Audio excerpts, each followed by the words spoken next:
Boa noite a todos.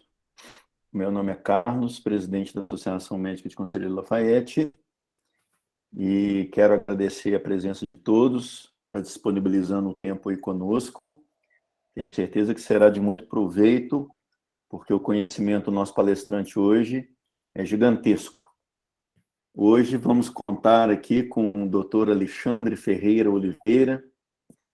Ele é professor associado 2 de Oncologia da Universidade Federal de Juiz de Fora, membro do Conselho Consultivo da Sociedade Brasileira de Cirurgia Oncológica, membro da diretoria do Colégio Brasileiro de Cirurgiões e membro presidente da Sociedade Brasileira de Cirurgia Oncológica nos anos de 2019 a 2021.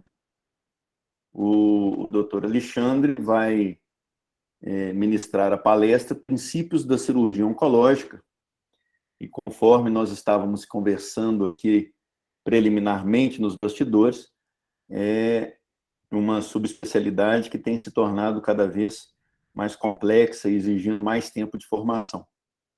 Muito interessante. Antecipadamente, quero agradecer, viu, Alexandre, a sua disponibilidade de estar aqui conosco, e quero pedir a sua autorização para que a gente compartilhe essa gravação na nossa página da Associação Médica Conselheiro Lafayette no YouTube, que assim algum colega que não esteja aqui conosco no momento possa assistir a aula no momento futuro. A palavra é sua. Muito obrigado. Obrigado vocês, Carlos. Você e a Deise pelo convite, né? É uma honra estar aqui com vocês. Pena que online, né? Que a gente não está tão distante assim. Eu moro em Juiz de Fora e atendo em São João del Rei uma vez por mês, que é perto também, né? Daí, né? Não é longe. Eu queria agradecer o convite, né? De vocês. Tem muito mais clínico, muito mais clínico aqui, né? Na plateia, né? Assistindo a aula, né? Predominantemente clínico no momento. Eu vou tentar não deixar a aula muito chata, entendeu? Tem a Deise, que é clínica cirúrgica, né? Então, eu vou tentar não deixar... eu vou tentar a aula mais atrativa possível, né? Mas eu acho que aqui é um bate-papo, vocês ficam à vontade, se quiserem interromper, perguntar, e depois a gente tem um tempinho aí, né? Só falando com você, a cirurgia oncológica ela virou especialidade em 2017, ela não é mais área de atuação, né? E, por incrível que pareça, muita gente não sabia que a oncologia clínica também não era especialidade, ela era de atuação. Todos nós éramos área de atuação da cancerologia, né? Que acabou se extinguindo como especialidade. Então, desde 2017, dia 17 de julho de 2017, nós deixamos de ser área de atuação e viramos especialidade, né? Apesar de já ter residência reconhecida pelo MEC desde a década de 80, desde o início da década de 80. O Carlos já me apresentou, mas eu sou cirurgião oncológico e sou entusiasta da cirurgia oncológica. Já acabou, pouca gente sabe disso, mas Minas foi a primeira regional de cirurgia oncológica do país. Foi em 2006, eu tive a honra de ter sido o primeiro presidente de uma regional do país, e foi a de Minas. Então, Minas tem uma tradição forte em cirurgia oncológica. O câncer é uma doença genética, parece um conceito básico, mas a gente vê que aqueles conceitos lá de Mendel, né, de hereditariedade, né, e, na verdade, todo câncer é genético, mas nem todo câncer é hereditário, né, mas são alterações do código genético da célula, tornando uma anômala do ponto de vista morfológico, bioquímico e funcional, impedindo sua apoptose, sua morte natural, né? Então, é genética, todo câncer é genético, mas nem sempre é hereditário. E o projeto Genoma provou isso, né? 10 a 15% dos cânceres são hereditários e 85 a 90% são esporádicos. Ou seja, ou são congênitos, adquiridos, uma mutação ela ocorre por ocasião do nascimento, ou são adquiridos por mais hábitos, né? Tabagismo, acho que o principal deles, a exposição solar é o mais comum, né? E a obesidade, né? Que em alguns países a obesidade já suplantou o tabagismo como causa de câncer. Então, esses são os fatores mais comuns, mas aí você começa a subdividir isso a gente chama de fatores fracos, médios e fortes. Por exemplo, a não amamentação em relação ao câncer de mama, né, que é um fator, né, de predisposição ao câncer de mama, mas é um fator relativo de médio para fraco. Então, tem outros fatores. A exposição a asbesto em alguns países, né, causando câncer de pulmão, câncer de estômago. Então, tem muitos outros fatores que causam câncer no nosso dia a dia. Na verdade, a Organização Mundial de Saúde, ela, ela, ela prevê que, no decorrer da nossa vida, nós vamos ter contato com 6 milhões de substâncias diferentes, desde a substância que colocam na água até no couro do carro. E dessas, apenas 10% são testadas efetivamente. Isso é dados da Organização Mundial de Saúde. Então, na verdade, a gente não sabe nem o que está causando câncer na gente. E aí começa aquelas coisas, né? Desde celular, né? Da questão da radiação de ondas eletromagnéticas, antenas, né? de radiofrequência, ao micro-ondas e por aí vai. O tratamento oncológico, ele passa, né? A gente fala tratamento, mas na verdade o tratamento ele começa de uma forma muito mais simples, que é a prevenção, evitar que o paciente desenvolva câncer, né? Naquele paciente que você tem já herdou a característica hereditária, né? Você tem que, na verdade, fazer o diagnóstico precoce. Mas naquele que não tem nenhuma característica, o que você tem que fazer? Fazer com que esse paciente tenha melhores hábitos, melhores hábitos de vida, combate à obesidade, ao tabagismo, ao etilismo, né? Que é uma droga socialmente aceita, né? No nosso meio, né? Às vezes eu costumo falar que o colega que não bebe ele é até escanteado socialmente hoje, né? Ele é visto até como mau colega, eu costumo brincar. Na verdade, tudo isso são causas de câncer, né? Logicamente, alguns vão ter uma suscetibilidade maior, outros menores, mas começa com a prevenção. O rastreamento, né? A Organização Mundial de Saúde ela reconhece, de uma forma geral, 4 tipos de câncer para rastreamento no mundo inteiro, que é o câncer coluterino, que foi o primeiro, né? A ser rastreado, o câncer de mama, o câncer coloretal, o câncer de próstata, né? Câncer de próstata é esse muito discutido já em alguns países desenvolvidos, mas que ainda vale como regra geral. Mas tem alguns países, por exemplo, onde se faz o rastreamento para câncer gástrico, por exemplo, o Japão, né? Hoje, onde o impacto para o rastreamento do câncer gástrico, fazer um diagnóstico precoce, tem um viés muito grande, que foi a diminuição muito, muito grande da sua mortalidade, né? Ainda alta, mas diminuiu bastante em virtude do rastreamento. A detecção do câncer é um problema no nosso país. Nós temos a lei aí dos 30 dias, né? O paciente tem um sintoma, ele tem que fazer o diagnóstico em 30 dias, que não é seguido, a gente sabe, né? Mas foi uma tentativa de tentar de fazer a diminuição desse disparate. A gente sabe, por exemplo, que um paciente hoje, aqui na minha cidade, de Juiz de Fora, que tem um sangramento, precisa fazer uma colonoscopia, ele pode ficar até 1 ano na fila. Né? Isso eu estou falando do paciente que tem um sangramento. Você imagina o paciente que não tem sangramento, que não tem sintoma e que tem apenas fazer um exame de rastreamento. Assim como também uma videolaringoscopia para um paciente que é fumante, está com roquidão. Você já imaginou o que é a sina desse paciente, né? Desse paciente conseguir a laringoscopia. E por aí vai, né? O diagnóstico, a detecção, visando o diagnóstico, o estadiamento não é perda de tempo. Às vezes o paciente chega para a gente, a Alessandra, pneumologista aí, e aí tem que fazer um estadiamento num câncer de pulmão. E às vezes não consegue fazer, né? Você não tem cota para determinado tipo de paciente. Vocês vão ver que toda hora eu vou me referir ao SUS. Por quê? Porque 80% dos nossos pacientes são do Sistema Único de Saúde, né? Eu atuo como consultor do Ministério da Saúde desde 2012, né? Um cargo honorífico que é renovado a cada 2 anos, e eu continuo até hoje como representante do CONSINCA, do Conselho Consultivo do INCA, dentro do Ministério da Saúde desde 2012. O tratamento, né, que efetivamente, né, que é o ponto forte, é o ponto caro do tratamento oncológico, tratar câncer é muito caro. A reabilitação, não é só tratar, você tem que reabilitar o paciente, endoprótese, reconstrução imediata, né? Isso é função do oncologista, do médico, não é só tratar e acabou, e tchau, e volta se tiver alguma coisa, né? Nós temos que ajudar na reabilitação, e aí entra a fisioterapia, a fonoaudiologia, e não só a interdisciplinaridade, como a multidisciplinaridade no tratamento do câncer. E o segmento, né? Antigamente, o paciente tratava de câncer, o câncer voltava, eles selavam, dava sentença de morte para ele. A gente sabe que muitas recidivas do paciente o paciente se torna curável, mesmo recidivado. É lógico que ele perde cada vez mais, ele vai perdendo a chance de cura, quanto maior o número de recidivas. Bom, a gente tem um roteiro para diagnóstico que não deve fugir nenhuma patologia, né? Você não deve começar, o paciente encaminhado com câncer gástrico, eu vou palpar o abdômen dele, pô, ele pode ter outro tipo de câncer. Então, você tem que fazer uma anamnese geral, um exame físico geral, para depois partir para o exame físico local regional. São princípios básicos de qualquer patologia, né? E aqui eu traçaria uma linha aqui, né? Exames complementares, o próprio nome fala, complementar, né? Você vai complementar o diagnóstico, né? O diagnóstico já está feito, o paciente entra no seu consultório, fez a anamnese bem feita, fez o exame físico, você já tem hipótese diagnóstica. O exame complementar, ele vai me dar um estadiamento e vai me dar o diagnóstico, muitas vezes isso patológico, muitas vezes esse exame complementar envolve biópsia, que vai me dar o exame anatopatológico. E aqui mostrando como é importante o paciente ser tratado dentro de uma equipe interdisciplinar e multidisciplinar, né? Um paciente que chegou com câncer de lábio inferior, na época ele tinha 31 anos, ele foi para um oncologista, o oncologista fez quimioterapia nele. E aí falou que ia tratar com quimioterapia, desculpa, com radioterapia, fez radioterapia.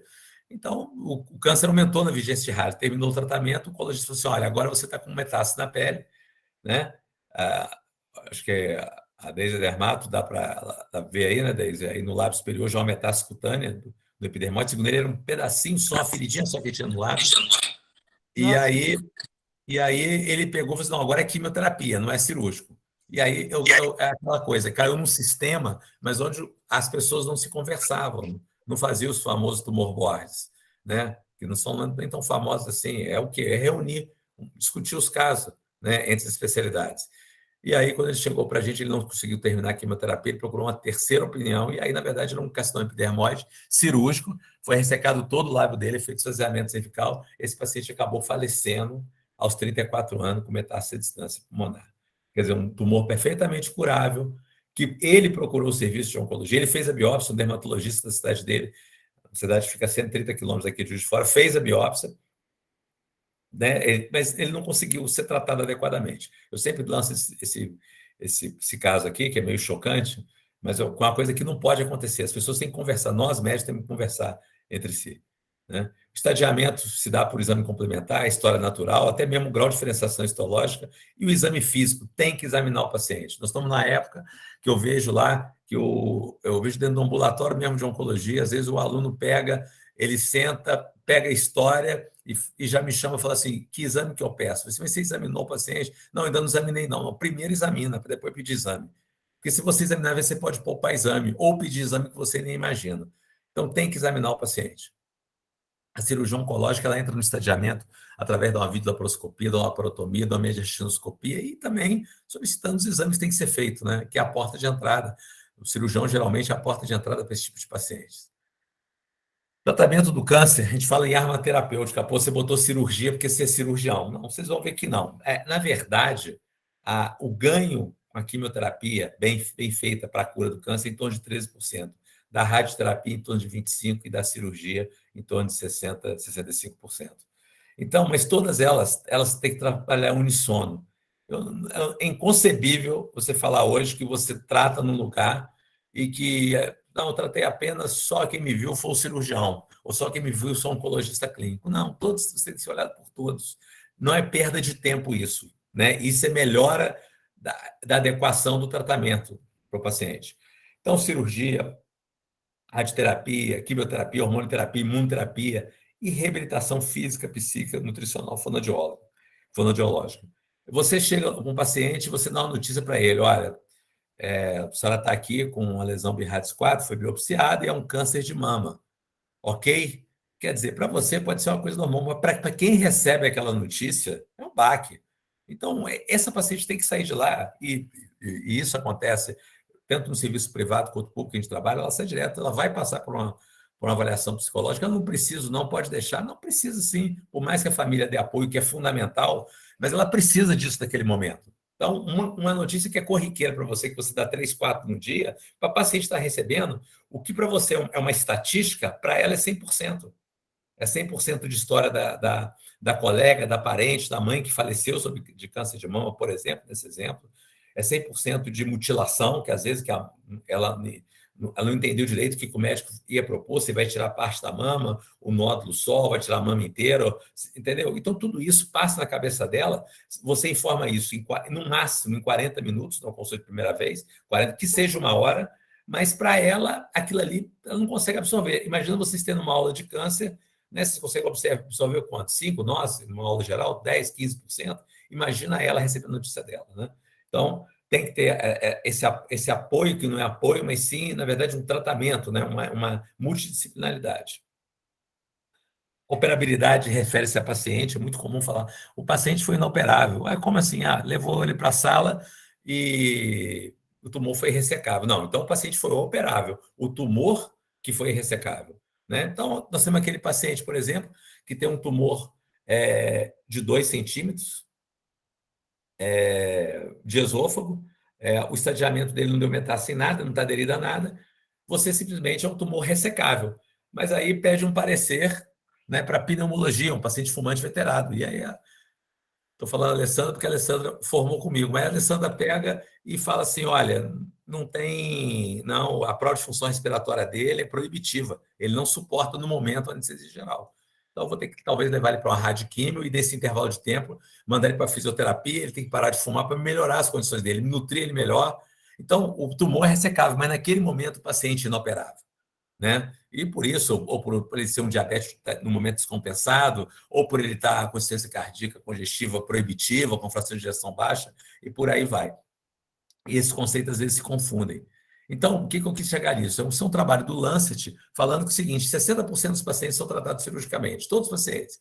Mas olha só, 59% dos cânceres sólidos iniciais são tratados apenas com cirurgia. E aí? O que significa isso? Mas cirurgia é cara.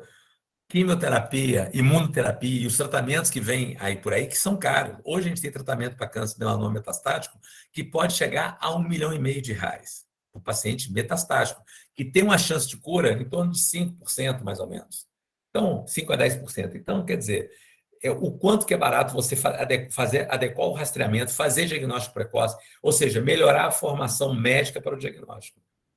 80% dos pacientes com câncer são submetidos a cirurgias curativas ou paliativas, né? E a cirurgia é usada em 90% dos pacientes para o diagnóstico e estadiamento. Ou seja,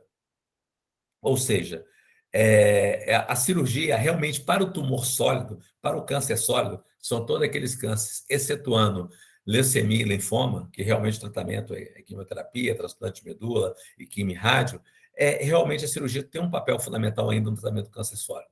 Eu, quando terminei minha residência no INC, em 2000, né, as pessoas brincavam comigo, daqui a 20 anos, se você não vai estar mais operando câncer, isso aí não vai ser nem remédio, vai ser uma pílula, né, vai ser um comprimido, a quimioterapia vai ser oral e vai acabar com isso. E eu, sinceramente, eu torcia para isso. Hoje, ao contrário, a gente opera cada vez mais os pacientes metastáticos, porque a quimioterapia ela deu uma sobrevida maior para os pacientes e a cirurgia acabou avançando, porque chega um momento que quando o controle local que você tem é o cirúrgico. Quando eu vou operar alguém, eu tenho que responder dessas 3 questões. Eu vou curar o paciente? Não, não vou curar, não. Esse paciente está fora da possibilidade terapêutica, cirúrgica, oncológica. Eu não vou conseguir curar. Mas eu consigo aumentar a sobrevida dele se operar? Tá, se eu tiver um aumento de sobrevida maior que 6 meses, vale a pena eu operar. Se eu tiver uma sobrevida menor que 6 meses, isso vale para qualquer tipo de tratamento oncológico. Né? Não vale a pena. Para quê? Você vai expor o tratamento. O paciente, seja ele radioterapia, quimioterapia ou cirurgia, é um tratamento agressivo, com a qualidade de vida ruim, porque por melhor que seja o tratamento, em algum momento ele peca por uma piora da qualidade de vida. Mas, nesse caso aqui, eu não vou dar sobrevida, não vou dar cura, mas, por exemplo, ele está com muita dor. E se eu fizer essa radioterapia no eixo axial dele, na coluna torácica, nessa lesão, eu não vou aumentar a sobrevida dele, não vou curar ele, mas eu vou dar uma qualidade de vida para ele. Opa, aí vale a pena. Entendeu? Mas aí parece óbvio, Alexandre, mas vira e mexe, chega os pacientes para a gente operar, onde eu não consigo curar ele, eu não consigo aumentar a sobrevida dele, eu não consigo melhorar a qualidade de vida dele. E aí, infelizmente, o que eu tenho que fazer? Eu tenho que oferecer alguma coisa para esse paciente. Eu tenho que fazer o que a gente chama de cuidado paliativo, mas não com cirurgia paliativa, mas sim analgesia, melhora da nutrição, né? De alguma forma, algum tipo de fisioterapia para ajudar, ou até mesmo a quimioterapia de forma paliativa, né? Mas do ponto de vista cirúrgico, eu não consigo fazer muita coisa, ou nada. A determinação do risco cirúrgico é uma coisa, acho que é uma coisa que acho que a gente vai morrer tendo dificuldade, porque o que acontece? Tem paciente que você acha que às vezes não aguenta a cirurgia, e aí você fica assim, poxa, será que eu não vou abreviar o tempo dele aqui?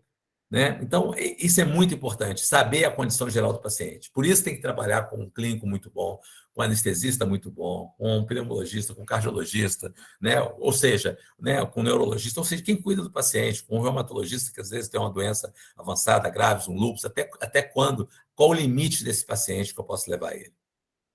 A gravidade da patologia associada, a complexidade de cirurgia, saber que esse paciente às vezes chega desnutrido, não é o melhor momento para operar. Então, eu vou mandar ele para nutricionista, melhorar ele, eu opero ele 30 dias depois. Faço, às vezes, nutrição parenteral 7, 15 dias, ou suplementação oral, que é melhor ainda, se possível. Entendeu? Então, tudo isso. Outra coisa, uma coisa é eu falar isso para um paciente que vai fazer uma esofagectomia, ou uma gastrodentopancreatectomia. Outra coisa é para um tumor de pele.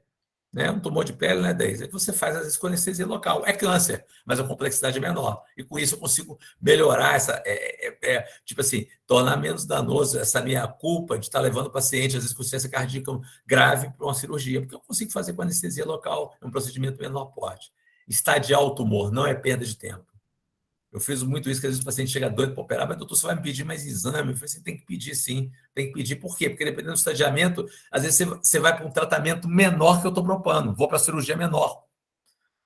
Tipo de anestesia, e eu sempre falo isso, experiência do anestesista. A anestesista é fundamental. Muita gente fica preocupada com o cirurgião, tem que preocupar menos quem for operar, mas tem que preocupar quem vai estar na cabeceira. Às vezes, e quem trabalha em centro cirúrgico sabe disso, quem trabalha com TI, o paciente, ele sai melhor do que ele entrou, e não é urgência, às vezes uma cirurgia eletiva. Às vezes o anestesista que está na cabeceira, ele tem experiência com oncologia, ele sabe que é a importância de não transfundir, a questão do uso do opioide, que está relacionado a uma alta taxa, a menor sobrevida a longo prazo. Então, existem alguns detalhes, a hiperidratação na anastomose, a hipotensão, no caso de uma na hora de se fazer anastomose, manter o paciente hipotenso. Então, quer dizer, tudo isso é importante, assim como também a experiência de quem vai receber esse paciente depois na terapia intensiva. Às vezes, o cirurgião perde o paciente nesse intervalo e acha que foi da cirurgia dele. Não foi. Da cirurgia, do ato cirúrgico, da técnica cirúrgica dele, propriamente dito. E a experiência do cirurgião. Eu botei isso em negrito, porque todo livro que vocês forem pegar, qual o principal fator prognóstico no câncer sólido? Vai ter duas coisas. Às vezes, uma vem sobreposta à outra. A experiência do cirurgião e o diagnóstico precoce. Ou se não, o diagnóstico precoce e o fator cirúrgico, como determinação do risco cirúrgico, como fator de cura. A gente, quando conversa sobre cirurgia, a gente fala muito em R0, R1, R2. Tem um monte de letra, né? Tem o D0, D1, D2, que é a dissecção linfonodal, que não tem nada a ver com isso, e tem a reconstrução pós-gastrectomia. Mesmo quem não mexe com cirurgia lembra do tal do B1, do B2. Mas o R0, R1, R2, o R0 é a cirurgia ideal. É você ressecar um tumor, ou seja, você ressecar um melanoma com um Breslow de 1 milímetro e dar uma margem de 1 centímetro ao redor. Isso aí é a ressecção ideal. Você ressecou, deu margem, mas não só margens livres, mas margem adequada. E R1, R2 é uma cirurgia que nenhum cirurgião gosta de fazer, mas às vezes é o que dá para fazer. Às vezes a patologia pega umas peças na gente. R1 é quando eu resseco o tumor, ele sai até com margens livres. Mas só que quando vem a microscopia lá, fala assim, ó, a margem desse cólon, a margem distal dele, no tumor de colo direito, deu 3 centímetros, sendo que a margem tem que ser de 5 centímetros. Então, quer dizer, você tirou o tumor todo, tirou ele com margem livre, só que não tirou com margem adequada. Então, você tem que considerar que você tem doença residual microscópica. E muitas das vezes você tem que fazer o quê? Na medida do possível, sempre que é possível, às vezes não dá. Como eu falei, às vezes a margem é a coluna, né? É o esqueleto axial do paciente. Não dá. Às vezes a margem é parênquima cerebral, no caso do epidermoide, que infiltrou a dura. Então, às vezes, realmente se torna inviável você ampliar a margem, mas sempre que possível, ampliação cirúrgica. Quando não, complementação com radioterapia e com quimioterapia e imunoterapia. E R2 é quando você sai da cirurgia e já sabe que deixa a doença para trás, ou patologista. Às vezes você faz congelação, isso acontece às vezes muito com a gente em mama, faz congelação, patologista, ó, margens livres, amplas, está tudo tranquilo na congelação. A congelação não é diagnóstico de certeza, tem que avisar sempre para o paciente. O paciente pensa que fala assim, se vai fazer aquele exame na hora, Aquele exame é para ajudar mais ainda você ter uma ressecção com margens adequadas, mas não é o diagnóstico de certeza. Então, a congelação vem imagens adequadas, tudo bonitinho, e na parafina, no exame definitivo, o patologista fala assim, olha, deu margem comprometida. Você tirou o estômago aqui, realmente na congelação deu margem adequada, só que tem infiltração de submucosa, que não deu para ver na congelação, e deu margem comprometida. Então, é o pior dos cenários. Então, o princípio de cirurgia oncológica é isso, ressecar todo o órgão, de preferência trabalhar por fora, nem sempre dá, né? Operar um colo, nem sempre você consegue. Se a lesão for precoce, o inicial, você consegue trabalhar por fora. Se invadir serose, é muito difícil trabalhar por fora da lesão. Né? Por quê? Porque o próprio colo ele é reto peritoneal, né? Ele é reto peritoneal e parte dele é intraperitoneal. Então, você acaba trabalhando, você não consegue ter essa tridimensionalidade que a gente chama, né? Às vezes, sarcoma você consegue, quando sarcoma de partes moles. Quando na dúvida, sempre biópsia congelação. O cirurgião oncológico tem que ser muito amigo do patologista. E patologista, gente, tem que ser bom. Isso faz toda a diferença. Às vezes, você opera um paciente e fala assim, poxa, não vou mandar esse paciente para tratamento adjuvante, não, né? Para químio ou para rádio, porque não deu linfonodo, e de repente você pega e o paciente evolui de uma forma diferente. E aí você vai pedir uma revisão de lâmina, falar assim, olha, o que aconteceu no diagnóstico inicial? E às vezes rever a revisão de lâmina e falar assim, olha, esse linfonodo que falaram que não tinha doença, eu encontrei doença nele aqui, às vezes com outro patologista, com outro serviço, com outro colega. Então, o patologista é fundamental. Completa ressecção de linfonodos regionais e sempre ressecar o trajeto da biópsia. Se eu fiz uma biópsia prévia, eu tenho que pensar, se esse paciente der câncer, eu tenho que trabalhar por fora dele. Exemplo, esse paciente foi operado numa urgência, de um tumor de colo. O cirurgião salvou a vida dele.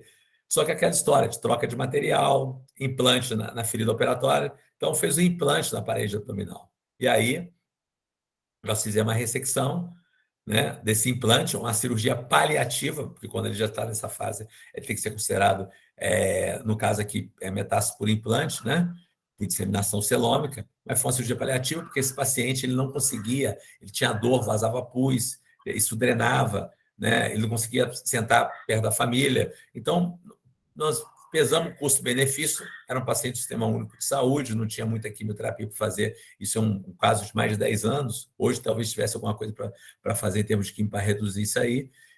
E aí você vê, voltando aqui, que o tumor está lá atrás, mas a gente não vê tumor, a gente vê tecido, vê pele, vê tecido de partes moles, mas o tumor supõe-se estar lá atrás, é a chamada ressecção tridimensional. E aí essa pessoa da cirurgia reparadora entrou, a gente trabalha muito com eles, mas o cirurgião oncológico ele tem treinamento também na formação dele nos 3 anos de cirurgia reparadora, mas casos complexos, sempre que possível, eu trabalho e é muito bom trabalhar com eles. Né? A gente trabalha já na equipe, desde que eu cheguei de fora, tem 18 anos que eu trabalho com a mesma equipe de cirurgia de reconstrução. A cirurgia oncológica ela pode ter uns critérios que são causas na falha cirúrgica, não é culpa do cirurgião, mas sempre que possível é ressecção R0, um R2 significa ressecção incompleta, a metástase em linfonodo não ressecado, a implantação em célula neoplásica, isso tudo, isso acontece de forma no intraoperatório, às vezes não é por culpa do cirurgião, mas o cirurgião tem que estar atento, sempre procurar fazer uma ressecção R0, sempre ressecar os linfonodos envolvidos e tomar cuidado com a manipulação do tumor. E uma coisa que às vezes também não é culpa do clínico e do cirurgião, por exemplo, metástase clinicamente oculta que na cirurgia não foi reconhecida. Aquele paciente que você opera 3 meses depois, ele está cheio de metástase hepática. Aí você fala assim, não é possível, eu não vi essas metástases, o radiologista também não viu, né? Coitado do radiologista. Você vai lá, pega a ressonância, fazer uma revisão de laudo, não tem nada. Às vezes tem até PET, não tem nada. Não que o PET seja também outra maravilha do mundo, né? O pessoal eu estou vendo muita gente pedir PET, mas o PET tem suas indicações precisas, não deve ser pedido indiscriminadamente. Né? Então, mas você vê nos exames de imagem, não tem nada. Mas o que é isso? Ele tinha metástase, já estava no fígado, provavelmente, mas no nível que hoje, pelos exames que nós temos de imagem, não conseguimos reconhecer. E, ao mesmo tempo, também tomar cuidado, manipulação excessiva. Cirurgia oncológica é diferente de cirurgia do trauma. Tudo é cirurgia, mas são formas diferentes de se abordar e de se operar o paciente. Né? Tem que ter alguns cuidados no intraoperatório. Aqui mostrando um paciente que tinha uma lesão no segmento 6 e 7 do fígado, né, da transição do 6 e 7 do fígado, mais segmento 6, e uma lesão no segmento 2 e 3 do paciente metastático, que na década de 60 para cá, esse paciente era inoperável, não tinha quimioterapia para se fazer, e não tinha cirurgia para se fazer. Então, você vê quanto que a medicina evoluiu. Hoje, o paciente com metástase coloretal, se ele é ressecado completamente, ele pode chegar a ter até 50% de chance de cura, mesmo sendo metastático, se a metástase é ressecada totalmente. Aqui mostrando o paciente cirrótico, né, com metástase coloretal. Então, foi feita uma hepatectomia. Hoje, cada vez mais, a gente opera cirrótico, até para hepatocarcinoma. A indicação formal ainda continua dos melhores resultados sendo transplante, mas quando bem indicado, em alguns casos cirróticos, a ressecção tem um resultado tão tão bom quanto o paciente transplantado, no transplante.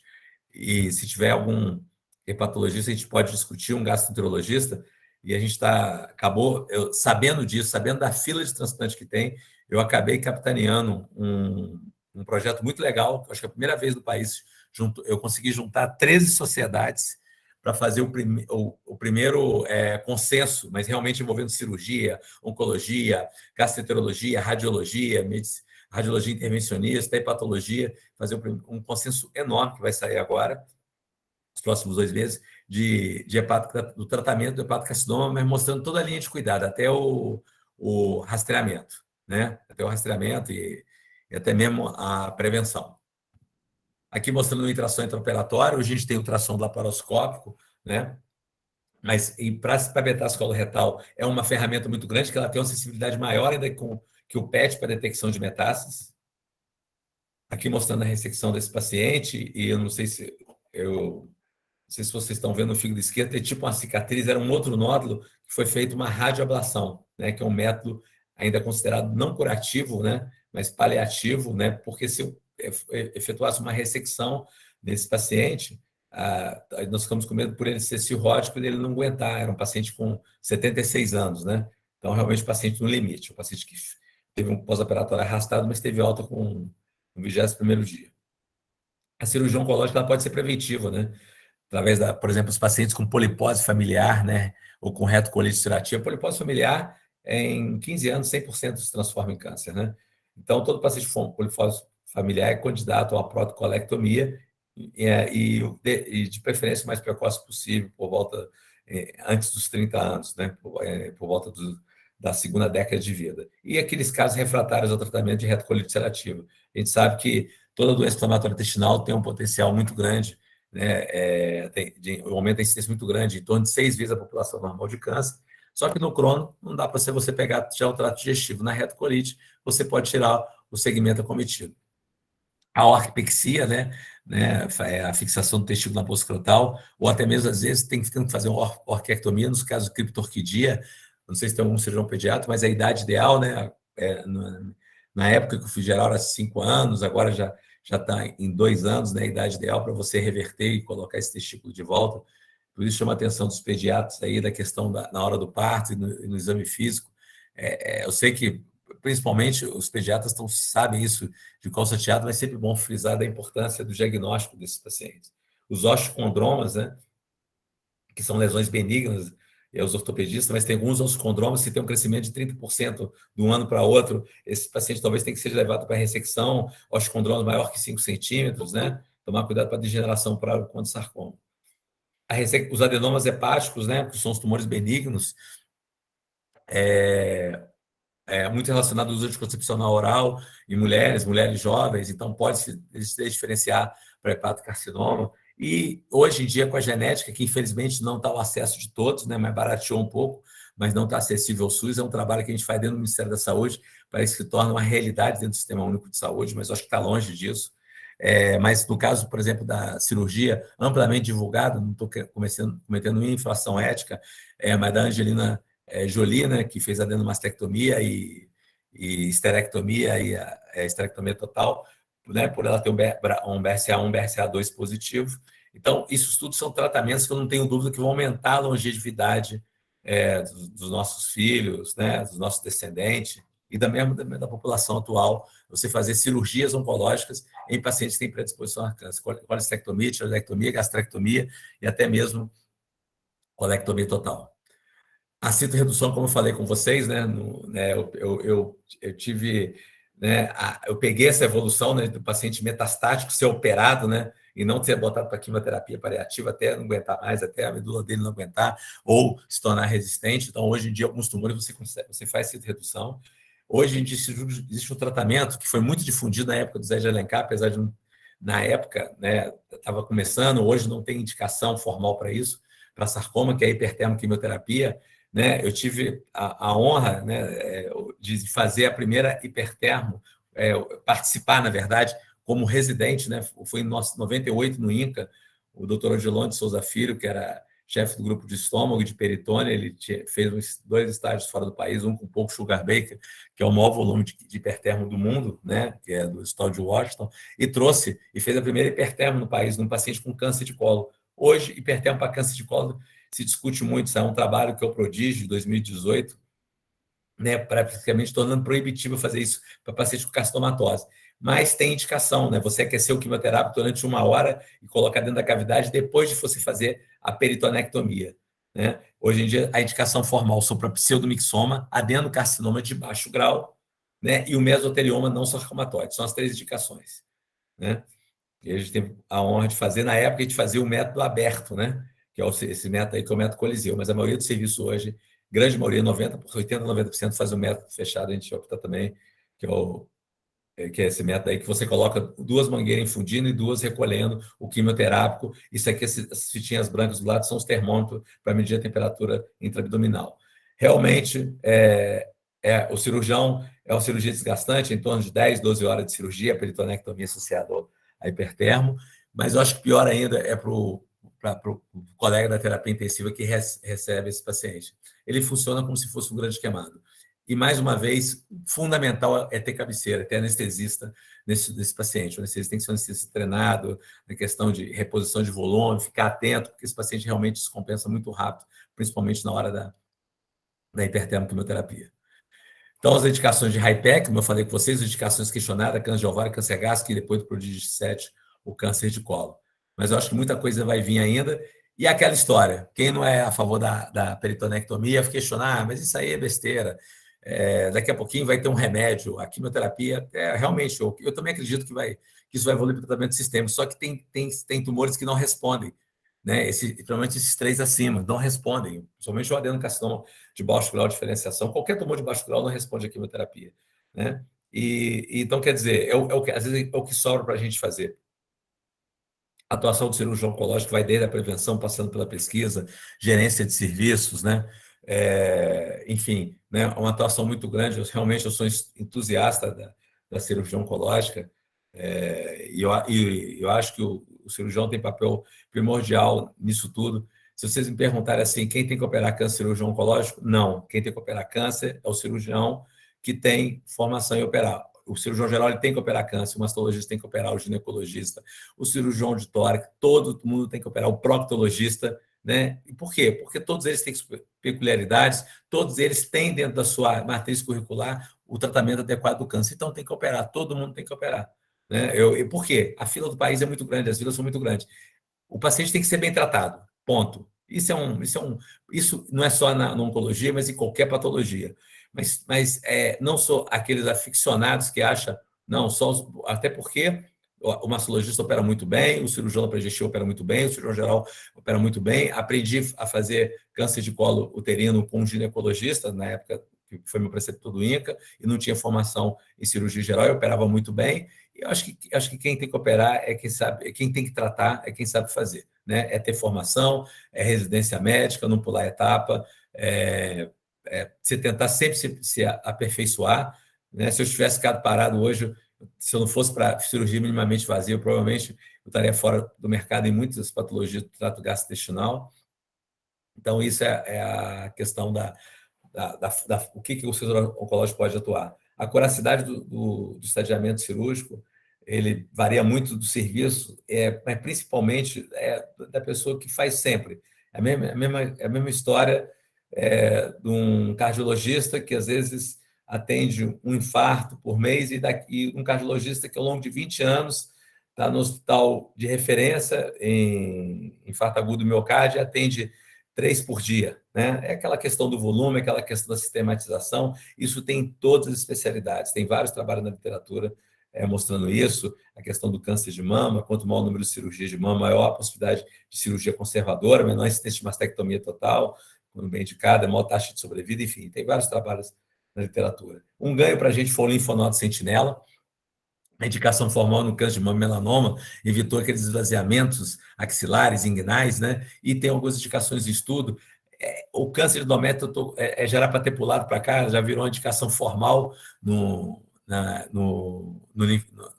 tratamento do câncer de endométrio, não se fazer a linfadenectomia em alguns serviços, né? Só quando o paciente tem linfonodo comprometido, né? Uma coisa, mas eu acredito que talvez nos próximos meses já vai sair alguns trabalhos, alguns guidelines já mostrando a importância de não precisar esvaziar nem todo paciente com câncer de endométrio. O câncer de colo uterino também, eu acho que vai seguir a mesma linha do câncer de endométrio. O câncer coloretal, realmente, a linfadenectomia, ela não é só para estadiamento, mas ela tem a função curativa, assim também no câncer gástrico. Realmente, o linfonodo sentinela, ele não ficou, não teve uma indicação muito formal nesses dois tumores. Mas acredito que nesses dois cânceres aqui, de endométrio e colo uterino, acredito que, assim como no câncer de mama e melanoma, vão ter indicações formais. Rapidamente, linfonodo sentinela é você injetar um contraste no tumor ou no território tumoral e ver para onde que esse contraste migra, né? Associando, né, a linfocintilografia, né, e a detecção intraoperatória com gamma-probe, né, evitando fazer linfadenectomias desnecessárias. Ou só fazendo se esse linfonodo for positivo. Teoricamente, seria o primeiro linfonodo que esse tumor mandaria metástase. Você vai lá e tira o linfonodo.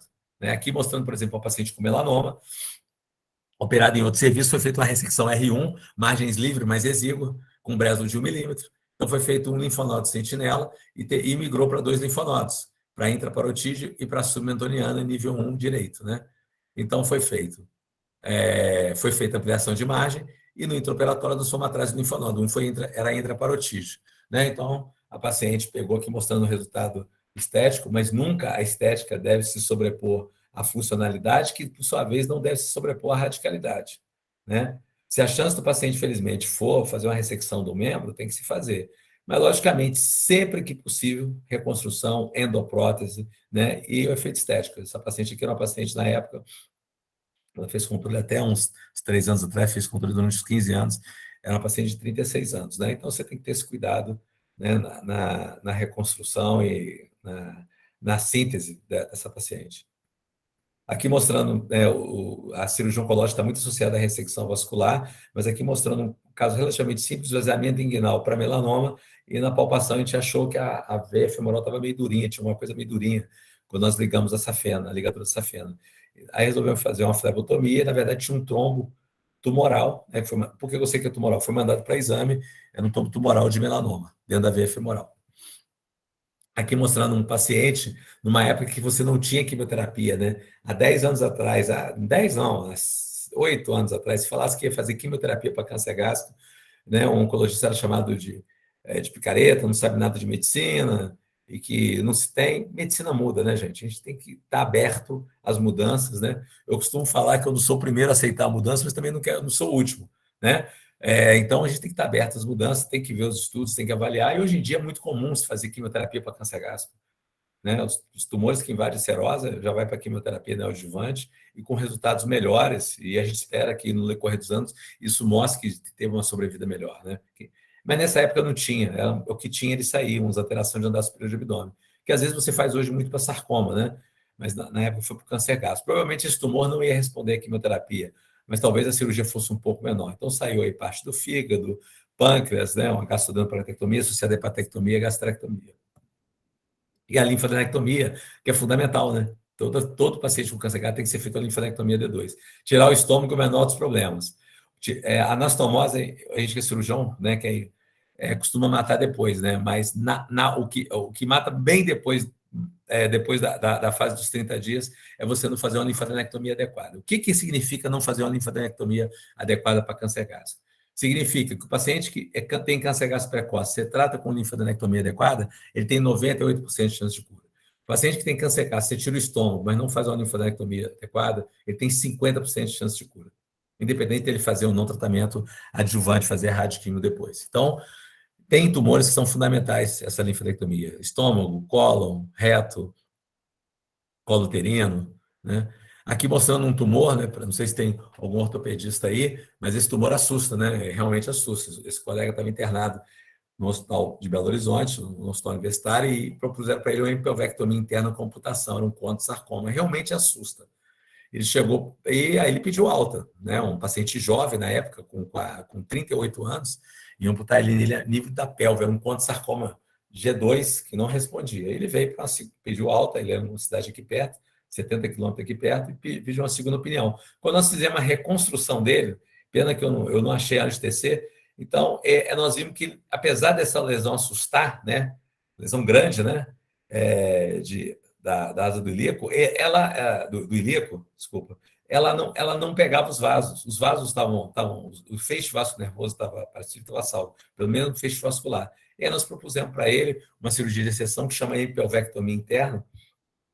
Quem tiver interesse, não precisa nem entrar no Google mesmo, você clica lá em pelvectomia interna, vai aparecer um trabalho nosso de 2012, né, da Revista Brasileira de Ortopedia. Não mudou muita coisa de lá para cá, a gente continua não usando prótese nesses pacientes, mas olha só, o tumor foi ressecado, o feixe foi preservado, aí mostrando o pós-operatório tardio, ele foi para a radioterapia, foi feita uma ressecção R1, veio com margem exígua, né? A margem adequada seria 2 centímetros ao redor, se eu não me engano, na época, a margem foi de 1 centímetro, a menor margem, né? E aí, mostrando em 3 meses depois, né? O paciente, a gente não usa prótese, né? O paciente caminhando, apoiando, com muito cuidado, porque ele não tem prótese mesmo, né? Não tem nenhum tipo de prótese, nem externa, nem interna. E mostrando o movimento. A videolaparoscopia sempre foi um tabu, né? Para câncer, e ainda é ainda. Tem paciente que chega para a gente e fala assim, doutor, eu quero ser operado, mas eu não quero ser operado por vídeo, não. Eu quero que só lava tudo e vê tudo e resseca tudo. E o grande erro da videolaparoscopia foi o quê? É o que o cirurgião tentou transformar uma cirurgia minimamente invasiva e esqueceu os preceitos oncológicos. Deu errado. Deu errado. No início, muita recidiva e trocáter. Eu peguei isso na residência da Instituição do Câncer, né? Ou seja, o princípio oncológico é o mesmo, a via de acesso que é diferente. E que, quando feita adequadamente, é muito bom para o paciente. O paciente se recupera mais rápido, ele volta à atividade operativa menor, tem menor chance de complicação, sai com custo menor, por incrível que pareça. Ela é cara em relação ao material, mas quando você vai avaliar o custo e o retorno às atividades laborativas do paciente, esse custo se torna pequeno. Então, Keynes, em 90, fez a primeira esterectomia radical. Gagner fez a primeira gastrodenoporetectomia, que eu acho cirurgia extremamente dificílima, né? E tem que tomar muito cuidado, porque é uma cirurgia que tem alta mortalidade no nosso meio, né? Por via aberta, por vídeo, infelizmente, tem ainda, né? Mas eu não tenho dúvida que com a robótica ela veio para ficar essa cirurgia. O Grupo Brasileiro de Colo Retal apresentou, em 2001, já 3% de implante de tumor coloretal em parede abdominal. Você viu que eu mostrei um por cirurgia aberta, ou seja, muito semelhante à cirurgia aberta, e em alguns casos chegando até 0% de implante, e realmente a gente tem observado, e a gente tem que se policiar bem, a gente tem uma pouca incidência de implante, né, muito semelhante em relação à cirurgia aberta. Né? E a gente tem que ter esse controle, porque se eu começar a ter muito implante em cirurgia por vídeo, é preferível o paciente ser operado por via, não digo nem convencional mais, mas por via laparotômica. Isso aí mostrando, esse foi um dos primeiros casos nossos, mas mostrando que o princípio é o mesmo, a dissecção dos vasos, do ureter, né? O cuidado em manipular a lesão no tumor de reto sigmoide, a dissecção aí, ó, na face pré-sacral, fazendo toda a dissecção do mesorreto, né? Com muita calma. É um vídeo antigo, eu faço questão de mostrar, porque tem 10 anos e os princípios não mudaram muito, né? O que mudaram, estendeu um pouco a linfadenectomia, em alguns casos, mas o princípio oncológico é o mesmo, né? Você não pode, é porque você mudou o método, porque eu vou fazer um método que tem um cortezinho menorzinho, eu vou diminuir a cirurgia, eu não vou trabalhar com meus princípios oncológicos. E esse é o futuro próximo ou o presente? Depende do lugar que você vive. Se você mora nos Estados Unidos, é o presente. Se você mora aqui, é o futuro talvez um pouco distante, por causa do custo. Mas esse ano foi quebrado algumas patentes, né? E eu acredito que o robô vai se popularizar. Eu não tenho dúvida que cidades como São João del Rei, Lafayette, São Lourenço, vão ter robô. Hoje, Minas tem pouco robô. Né? A única cidade do interior que tem robô é Uberlândia. Né? E o que mudou no robô? Né? Aqui mostrando um vídeo cedido, né, de um colega da Camargo, né, o Jaime, né, numa prostatectomia radical. Eu não tenho robô de Juiz de Fora ainda, né? Eu não faço cirurgia robótica. Né? Tá começando, os hospitais estão começando a se mexer aqui, mas o custo é muito alto, mesmo para hospitais privados, né? Que a gente trabalha, que realmente só não trabalha com convênio particular, mas mesmo assim o custo ainda continua alto. Né? A prostatectomia radical seria, acho que a principal indicação nos tumores de reto baixo, como eu vou mostrar. Realmente, o benefício é muito grande, principalmente a ergonomia para o cirurgião. E o que mostrou aqui, por exemplo, comparando a laparoscopia versus a cirurgia robótica, né, no caso da prostatectomia radical? Redução de risco de óbito por câncer de próstata, na recidiva do câncer, a gente esperava isso. Ou óbito, qualquer outra causa, isso não mostrou. Né? O que mostrou foi um impacto significativo assim, de complicações pós-operatórias, a dor é menor no robô, né? E parece que o tempo de internação é um pouco menor. Na verdade, o robô, em relação a laparoscopia, não estou falando da laparoscopia, eu estou falando entre a cirurgia minimamente vazia, não estou falando da cirurgia minimamente vazia, o robô, laparoscopia em relação à cirurgia aberta. Isso tem vantagens na literatura, mas eu estou falando, quando comparado com a laparoscopia, a vantagem ainda não é muito grande. A vantagem principal que eu considero para o cirurgião. E, obviamente, com o aprimoramento das plataformas robóticas, né, eu acredito que essa vantagem que a gente espera no robô, por exemplo, da questão da maleabilidade da pinça, da rotação da pinça, de fazer movimento que às vezes que a mão do cirurgião às vezes não faz, isso vai melhorar, vai contribuir com a melhora dos resultados. Né? Então, tem alguns estudos mostrando, né, a questão da cirurgia robótica com a cirurgia laparoscópica, mostrou também, parece, em termos de recuperação da incontinência urinária, foi menor para a cirurgia robótica. Então, mostrou algumas características pequenas.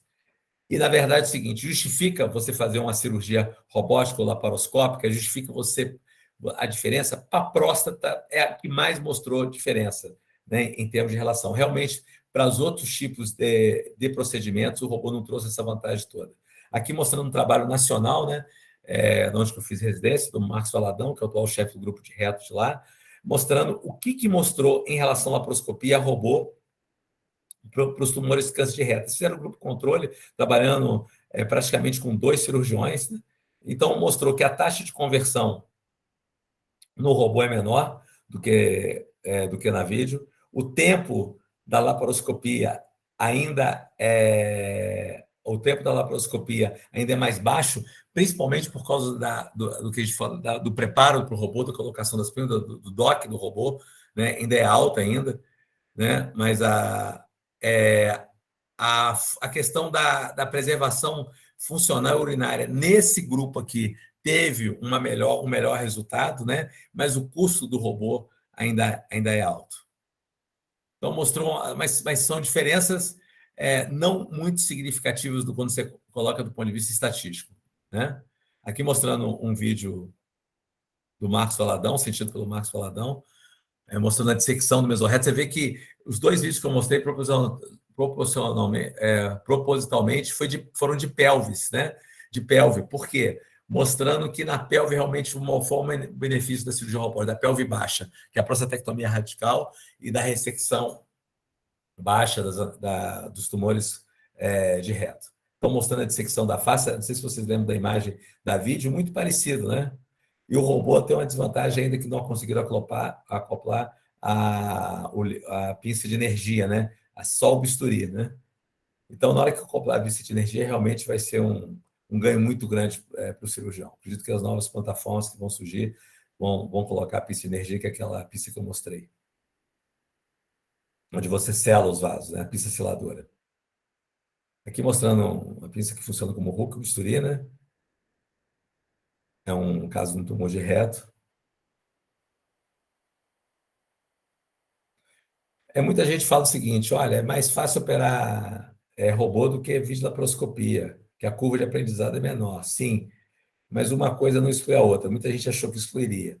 Outra coisa, 80% dos cirurgiões que fazem completo seu treinamento em robô, estão aptos a operar, não fazem cirurgia robótica, acabam não fazendo.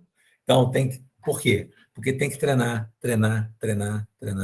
E treinar, a gente viu, não é treinar em ser humano, é treinar, acompanhar a cirurgia, treinar no simulador. entendeu? Ter paciência, porque as primeiras cirurgias realmente vão demorar, assim como também as primeiras nossas da videolaparoscopia. Algumas cirurgias de vídeo ainda, normalmente fazendo há mais de 10 anos, a gente demora mais com a cirurgia aberta. Mas o benefício alta precoce acaba compensando esse tempo. Bom, a análise de tratamento oncológico, ela passa por mortalidade e qualidade de vida, e tem que passar. Não adianta eu mostrar essa cirurgia e vocês perguntam, Alexandre, quantos desses pacientes que morreram no pós-operatório? Então, eu tenho uma mortalidade de 10%, para parar de operar. Então, você tem que ter esse controle de resultado. Eu falo muito, principalmente com aluno da graduação, mesmo sabendo que muitos poucos vão absorver, né? Mas a gente tenta, é nosso papel, né? Que, como a gente está na docência, nosso papel é ter análise de resultado. Nós todos vivemos, eu falo, vivemos os nossos resultados. Né? Nós vivemos, o que é um resultado? É um paciente que você trata, é um paciente que você cuida, é um paciente que você controla a hipertensão, é um paciente que você controla o Helicobacter pylori, é um paciente que tem bons resultados quando ele vai tratar com você a sua artrite reumatoide, né? É um paciente que você trata a osteoporose dela, ou seja, é resultado. E a mesma coisa em relação à cirurgia, você tem que ter bom resultado, e você tem que ter esse controle disso. Eu operava pâncreas, vim numa linha boa quando eu saí da residência, operei 10 duodenopancreatectomia sem nenhum óbito, né? Complicação, tempo de permanência aumentado. De repente, eu mudei minha anastomose e tive 2 óbitos em gastroadenoparancreatectomia. Resolvi melhorar minha anastomose e tive 2 óbitos seguidos. Parei, sentei com a equipe que eu trabalhava na época e falei assim, olha, não deu certo. Não deu certo. Ah, mas todo mundo fala que é melhor. Tudo bem, mas na nossa mão não deu certo. Os 2 pacientes morreram de fístula. Ah, mas nós tivemos fístula no outro. Eu sei. Só que é o seguinte, no universo de 2 pacientes, ou seja, 2 óbitos no universo de 12, significa 16%, para uma mortalidade aceitável em torno de 4%. Dá 4 vezes o normal, sendo que a gente vinha numa incidência boa, mesmo tendo um N pequeno de 10 pacientes. Então, para. Então, esses cuidados a gente tem que ter. Porque aquela história, porque é câncer, morreu, isso acabou, isso não tem sentido. Né? Você tem que pegar e saber que você tem que você tem que se cobrar os seus resultados, ver o que você está fazendo diferente e até mesmo chegar a uma conclusão e falar assim, nossa, eu tenho que melhorar, isso aqui não dá para me operar. Ou eu tenho que, para mim poder operar determinadas coisas, para mim poder cuidar, eu falo operar porque eu sou cirurgião, gente, mas para mim poder cuidar de determinado... Eu estou num lugar, de repente, não é culpa minha, às vezes a estrutura não dá.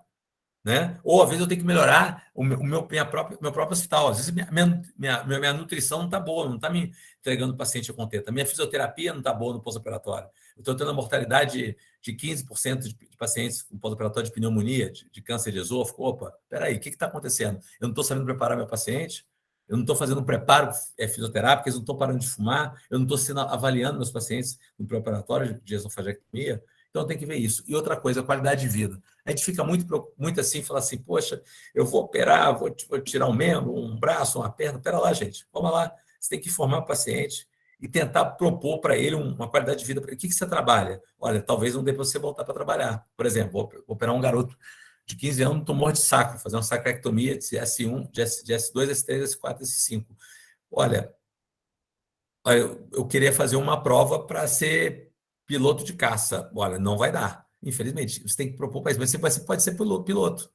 Só que, dependendo da profissão que você escolher, infelizmente, você vai ter que se adequar. Então, você vai ter que mostrar para ele que ele pode fazer muitas coisas na vida dele, e que você vai ajudá-lo para que ele realize a questão dele, esse sonho dele. Eu estou falando de paciente jovem, mas transponha isso para um paciente de 70 anos. Você acha que é fácil para o paciente de 70 anos se adaptar com a prótese, para ele voltar a andar? Às vezes é difícil. Às vezes o paciente custa 2, 3 anos e às vezes não volta a andar, só anda de cadeira. Não consegue ficar em pé, o paciente é obeso. Então, tudo isso a gente tem que preocupar, né? Função do médico com isso. Análise de tratamento, do tratamento oncológico, e estou acabando, você faça com melhores resultados, que significa melhor conhecimento de biologia tumoral, tratamento interdisciplinar, multidisciplinar, é fundamental, treinamento, residência, né? Hoje em dia o cirurgião tem que conhecer biologia tumoral, não é só saber operar, é saber quando operar, é saber quando não operar, é saber quando fazer tratamento neoadjuvante, adjuvante. Isso não é só mandar para o clínico decidir, tem que decidir todo mundo junto. E aí entra o tratamento interdisciplinar e multidisciplinar. Aqui mostrando, né, a gente sempre brinca, eu tenho uma filha e 2 filhotes, né, que é o primeiro o único, até hoje, tratado brasileiro de oncologia. A gente teve a honra de coordenar, né? Junto com 2 ex-staffs, que é o Tratado do Instituto Nacional do Câncer, né, que está para ser reeditado agora no que vem. E ano passado nós lançamos também o primeiro Tratado Brasileiro de Cirurgia Oncológica. Né? Foi lançado em novembro, para quem tiver interesse e gostar da área. Nesse tratado aqui é um tratado, são 2 volumes, esse aqui é um volume só. Isso aqui hoje é a vista do SEIB, onde eu atuo, e do Hospital Universitário, que é um dos motivos que eu voltei aqui para a cidade, e apesar de atender em São João del Rei, ainda em São Lourenço, uma vez por mês também, eu atendo em São Lourenço, uma vez em São João del Rei, pertinho de vocês. Meu muito obrigado, agradeço mais uma vez o convite, é uma honra estar aqui, tá? E vamos conversar, estou à disposição para responder as perguntas que forem dirigidas. Ô, Alexandre, sensacional, viu? O que eu faço aqui para me ver vocês aqui? Que eu sou cego computador. Você viu que a Viviane, que é minha assessora aqui. O que eu tenho que fazer? Você tem que ocultar a sua apresentação, né? Encerrar. Sabe aquela barrinha aqui? Pronto. Achou? Aí, parar a apresentação. Tá vendo em cima? Tô vendo. Aí. Isso, rapaz. Tô ficando craque. Conseguiu ver todo mundo? Eu fiz uns 3 congressos online, eu organizei uns 3 congressos online na minha gestão, mas realmente eu tenho algum bloqueio. Eu acho que eu tenho uma mulher em casa que me ajuda, né? Ela fica meio nervosa, tem hora comigo. Mas assim, não é possível. Como é que você consegue operar os outros e não consegue fazer isso? Mas assim, pô, não conta para ninguém, não, mas eu não opero tão bem assim, não. Eu acho que a Viviane vai ter que te deixar passar uns apertos para ver se aprende na Vai. Aqui, mas estou à disposição. Desculpa falar muito de cirurgia, que realmente é o que a gente faz no dia a dia, mas o cirurgião oncológico ele tem muito contato com a clínica também, né? E com a radioterapia. Mas cada vez menos eu falo, né? Eu tenho que tomar cuidado para mim não ficar na mão dos oncologistas clínicos. Não sei se tem oncologista clínico aqui, porque realmente a oncologia clínica cresceu muito, né? Eu sou de uma época onde a expectativa de vida por câncer metastático de mama era 2 anos no máximo, né? Hoje, o paciente metastático ele tem 4, 5 anos de sobrevida, né? O câncer de próstata aumentou muito a sobrevida do paciente metastático com qualidade de vida. Então, as coisas melhoraram. Nós estamos longe da cura ainda, infelizmente, né? Mas já estamos começando a entender algumas coisas, né? Entender, por exemplo, que a gente não pode levar uma vida de qualquer jeito, né? Entender, por exemplo, que atividade física tem que ser colocada na infância, não com aquela aula de educação física chata, né? A gente ia para a aula e falava assim, putz, grilo, já vou para educação física. Aí o professor jogava uma bola para a gente, cada um corria para um lado, outros brincavam de queimada e acabava. Hoje, a atividade física é fundamental, né, Carlos? Na sua área também, né? Principalmente na reumatologia aí. Tá bom.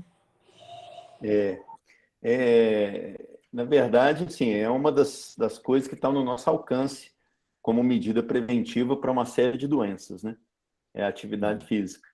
E a gente realmente tem que incentivar as crianças, né, desde a tenra infância ao adolescente. Às vezes, eventualmente, a gente fica atendendo algumas pessoas querendo um atestado para não fazer educação física, e a gente vê o tanto que isso pode ser deletério para o futuro dela na fase adulta, né? Mas aqui nós estamos com uma plateia predominantemente clínicos, temos clínicos e cirurgiões, né? Assim, especialidade clínica cirúrgica, o Olavo, que é oftalmologista, a Deise, que é dermato, a Alessandra Pneumo, temos clínicos, a doutora Meire, que é nefrologista, o Sérgio, que é cardiologista, o Alexandre Patrus, cardiologista, enfim. Não temos aqui da área oncológica nem cirúrgica, mas todos clínicos e admirados pela sua aula. É incrível assim, como você conseguiu passar tanta informação de uma maneira muito intrigante. Eu fiquei aqui colado o tempo todo, sabe, para ver se aprendi alguma coisa. E o que eu quero colocar para você, depois eu vou mencionar aqui e abrir a palavra até para os demais participantes, que realmente a palavra de ordem é a prevenção, né? E, quando muito, um diagnóstico precoce. E a minha dificuldade como clínico, e todos nós aqui, apesar de clínicos, a gente convive em algum aspecto com a questão da neoplasia, com o câncer. Como fazer diagnósticos precoces, sobretudo de alguns cânceres, que têm pouca manifestação precoce.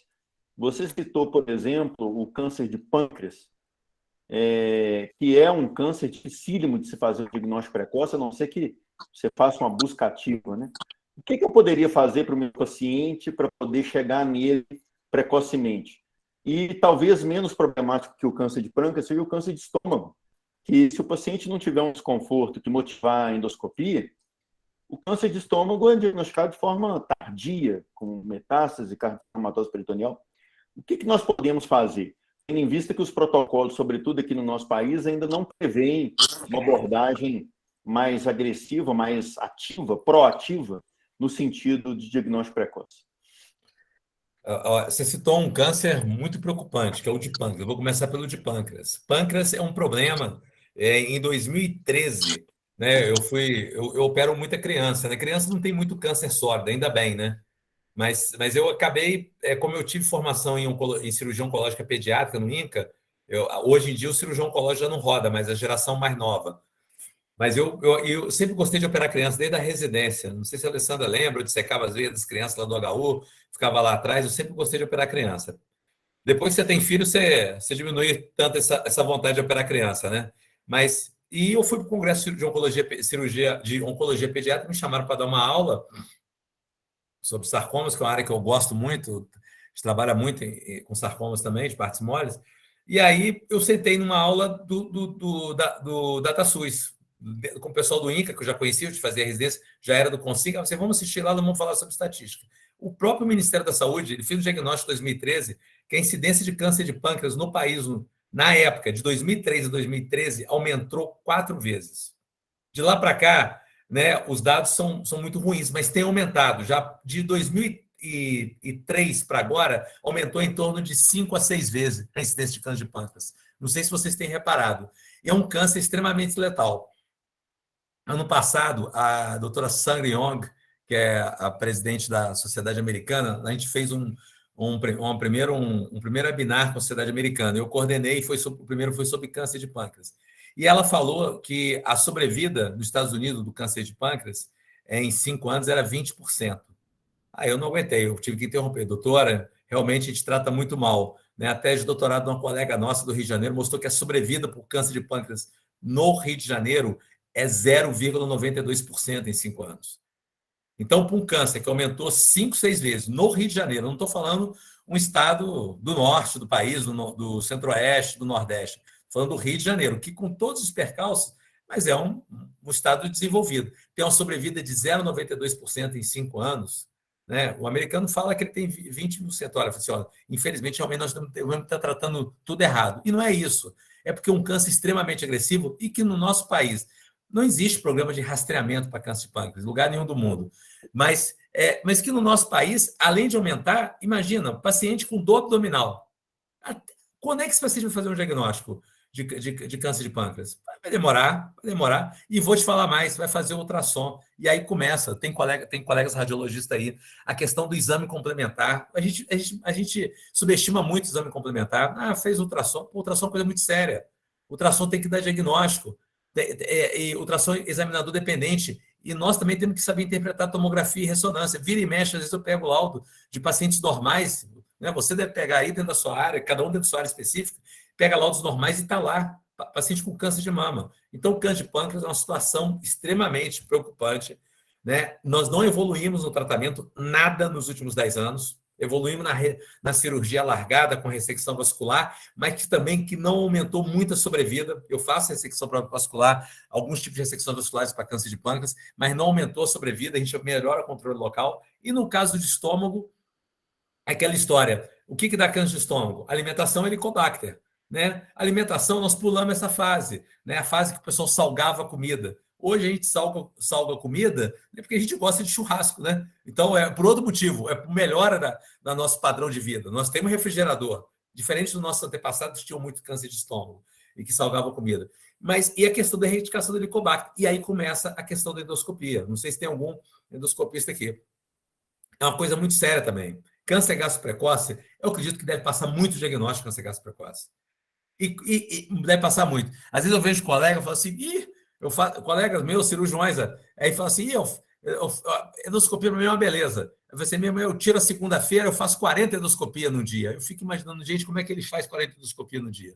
Eu não consigo entender, porque é um exame que você tem detalhes e você faz, você deixa passar a doença precoce. E qual a diferença? O câncer gástrico, se ele invade até a submucosa, ele tem 90% de cura. Ele foi para a muscular, ele já caiu para 40% de cura. Ele invadiu a serosa, ele caiu para quase zero. Em quanto tempo ele faz isso? 2, 3 anos. Entendeu? Então, quer dizer, e sintoma, né? Existem vários guidelines, mas o paciente que não tem uma crise aguda, aquele paciente que chega para você e que fala assim: olha, eu tomei tomei uma cerveja ontem, vomitei, estou cheio, estou com epigastralgia. Esse paciente não vai para endoscopia. Mas aquele paciente fala assim: ó, eu tenho dor epigástrica, tem que fazer endoscopia. Essa é a minha opinião. É o padrão japonês, tem que fazer endoscopia, enquanto a gente não tem programa de rastreamento, né? Então, eu não sei se eu respondi sua pergunta, mas a endoscopia bem feita e valorizar o sintoma é muito importante. Acho que a Mary Lourdes, né, a doutora Mary, ela Sim, levantou a mão. eu queria fazer uma colocação e queria que você comentasse.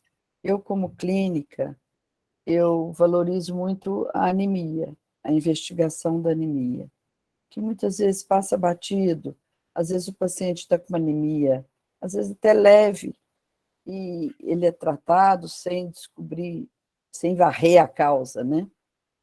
Outro dado também que eu acho muito importante é a adenopatia, a investigação da adenopatia. E eu acho que isso cabe ao clínico, e não ao cirurgião, não ao oncologista, né?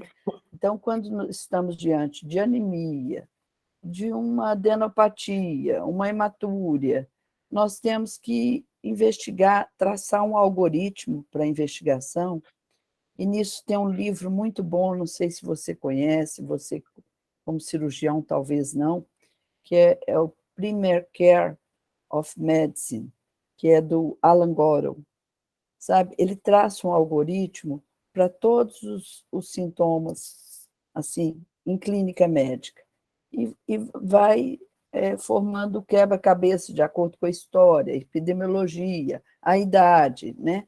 E com isso facilita um pouco. Mas o que você acha disso aí? Anemia, a gente valorizar bastante, Infelizmente, que doutora às vezes a Mary, sudorese, né? A sudorese, o emagrecimento, ele vem tardiamente, né? infelizmente, a gente pega muito paciente, infelizmente, com câncer de colo, principalmente com colo retal, paciente idoso, tomando sulfato ferroso. Ainda pego isso ainda, infelizmente. Sendo que você vai lá, faz uma colono e está o câncer de colo direito, principalmente, que cursa anemia. Anemia em idoso, é lógico que a gente tem que ter a questão da anemia carencial, falta de ingesta, o idoso mora sozinho, etc. e tal, muitas vezes. Mas tem que investigar a causa, eu concordo com a que a senhora disse, tem que investigar a causa e muitas vezes não é investigado. E eu concordo, não tem que ser, às vezes, o cirurgião a fazer isso. Quanto à adenopatia, é muito comum, né? Eu acabei, assim, moro numa cidade de Juiz de Fora, não é tão grande assim, o professor nosso, meu e da Alessandra, da Deise do Olavo, que era cabeça e pescoço, aposentou, não abriram o concurso, eu acabei assumindo a cadeira de cabeça e pescoço também da universidade, acabei assumindo um serviço. Então, vem muito linfonodo para mim, até no consultório, principalmente no consultório. Ó, mandou para você biopsiar. Às vezes o paciente já vem me procurar para biopsiar. Eu não biopsio. Não, primeiro você vai pedir uns exames aqui, eu vou te mandar para o hematologista, para o infectologista, depois você vai voltar para mim. Não vai ser 15, 20 dias que vai fazer diferença. A maioria não volta. A maioria não tem indicação de biópsia. Entendeu? Eu até costumo dar uma aula para os meus alunos, que é adenopatia, né? A abordagem. E dentre essa abordagem, tá, quando biopsiar? Biopsiar tem a sua indicação precisa. Biopsiar, né? quando esgotar a investigação clínica do paciente. Ou A quando o biópsia é o último glândula tem um estágio. comportamento diferente, né? Não, ou está numa localização diferente, né? Sim, daquelas mas habituais. mesmo assim, por exemplo, se eu tenho um linfonodo supraclavicular que ele é patológico, se ele é patológico, ele é filhote de algum lugar, como diz o outro. Você vai procurar antes de biopsiar aquele linfonodo. Agora, se você não achar nada, é que você vai biopsiar. E outra coisa, gente, sempre optar por biópsia minimamente invasiva, por agulha. Né? Geralmente, eu sempre mando para o radiologista intervencionista, no caso aqui, biopsiar, eu não faço ultrassom, a única ultrassom que eu faço é intraoperatório meus pacientes de metástase hepática, então eu mando para o radiologista intervencionista, ele biopsia, não deu diagnóstico, aí sim que eu passo para a biópsia aberta. Certo, obrigada.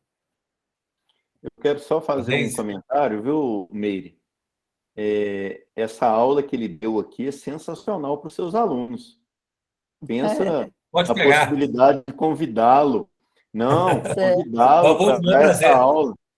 Aham. Eu me senti um verdadeiro aluno aqui assistindo essa aula. Eu Obrigado. também, tudo para mim, até escrevi aí no Foi chat, ótimo. né, que para mim tudo foi novidade.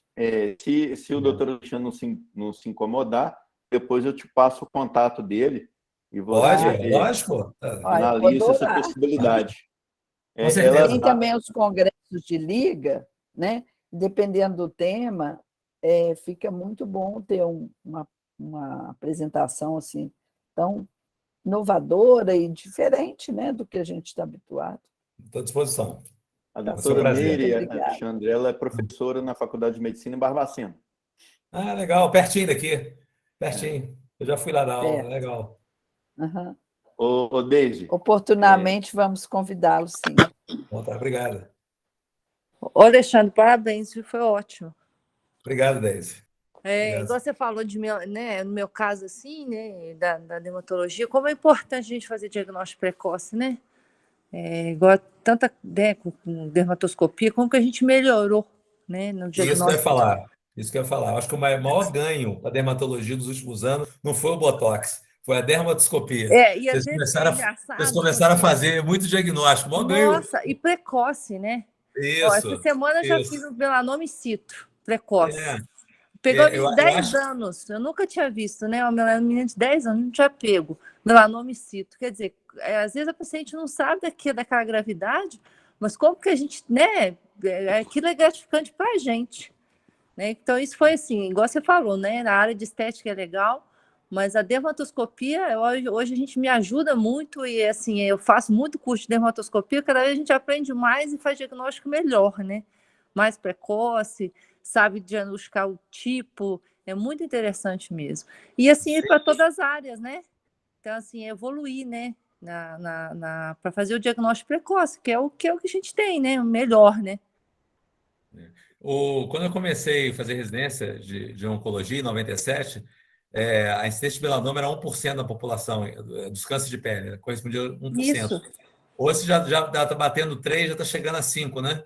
Por causa da evolução da dermatoscopia. dermatoscopia. Exato.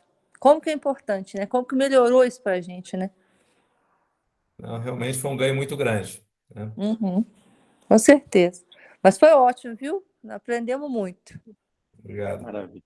Doutora Alessandra, quer fazer algum comentário? Seu colega de turma aí? Então, Alexandre, foi muito boa a apresentação mesmo, em vários momentos você tocou aí na questão do câncer de pulmão, né? No caso, nosso tabagismo ainda é o fator de risco principal e hoje em dia a gente tem vários protocolos que já estão sendo estudados e analisados para implantação, mas o grande desafio é implantar no SUS, num país no tamanho do Brasil, mas a gente tem protocolos para tomografia de tórax de baixa dose, já desenvolvido um sistema de laudo, né, baseado no Lang-Hadis, né, que foi desenvolvido baseado no RADS relacionado ao câncer de mama, e aí a gente tem o desafio de tentar implantar isso. Os protocolos ainda estão tentando definir quem seriam os pacientes para ter indicação do rastreamento, a partir de qual idade, qual carga tabágica. O câncer de pulmão, só 25% dos casos são diagnosticados ainda em fase ressecável, né? E 65% dos pacientes morrem ainda no primeiro ano de diagnóstico. Então, um programa de rastreamento poderia ajudar muito a diagnosticar esses pacientes em fase cada vez mais precoce, melhorando a cirurgia, né? A efetividade da cirurgia na cura desses pacientes.